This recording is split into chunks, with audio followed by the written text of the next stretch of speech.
lost our balance on the sidewalk and tripped a little, as I could attest after one thorough shin soaking, confided to me during our estate planning in an unguarded moment that she had dreamed of seeing the bright cups of tulips blanketing 5,000 rolling acres in Nordostpolder at the Spring Tulip Festival, but never saved enough to go.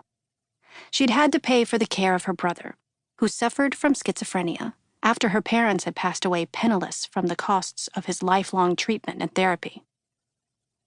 Besides, who would have made sure those lazy nurses at Franklin's home wouldn't leave him to starve to death while I was off gallivanting through the tulip fields in the Netherlands? She'd griped to me. Dorothy Fielding was as charitable as she was cheerful. I knew all of these details about her, as well as others, that her house had been completely paid for until she had had to take out a second mortgage on it, and then a third, for Franklin's continuing care, that she had still somehow managed to save a few dollars here and there, sometimes literally, that sat glacially growing in a certificate of deposit at Sugarberry First National Bank, because she didn't trust Wall Street or national chains.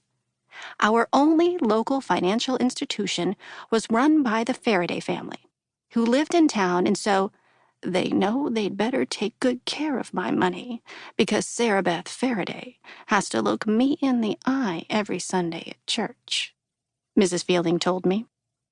I knew she'd never touch that account except to salt in her irregular deposits, and that despite its having been started in 1989, the balance was only $3,410.97.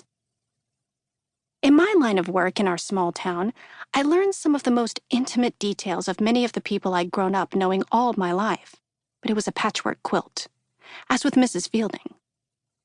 Some things people told me I suspected even their dearest friends didn't know.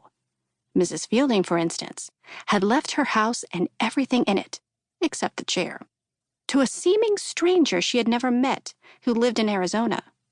And I may have been the only person in Sugarberry who knew that the woman was the daughter Mrs. Fielding had been forced by her parents to give up for adoption when she found herself pregnant at 17. Yet I did not know her favorite color, the best day of her life, or the name of her first love, who had fathered the child and then left for college and never returned. Such things rarely came up in my work. I reached up and gently pressed the woman's crepey eyes closed. But the one thing I knew most clearly of all was this. Despite the finality of one person's ending, life went on for everyone else. So I would call Ben Ferguson to come and do the official pronouncement of death and take her to the county morgue. I would call her cousin Mandy Yeager, a woman Mrs. Fielding had spoken of often, with a hard glint to her pale green eyes and a smug smile on her creased face that I didn't understand until she gleefully specified the sole bequeathal of the Hepplewhite chair.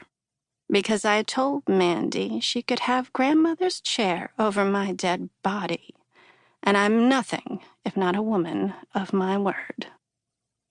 Mrs. Fielding had taken that vow to the extreme, I reflected, breathing through my mouth as I looked at where her body sat slumped in that same chair, thinking that new upholstery might not be enough to get the smell of her decomposing body out of the antique for Ms. Yeager. I would also call the group home in St. Louis. Although Franklin Fielding had passed away the previous year, I hoped there might still be people on the staff used to seeing his sister several times a week for so long who might want to take a moment to honor her passing. Not that I was counting on that.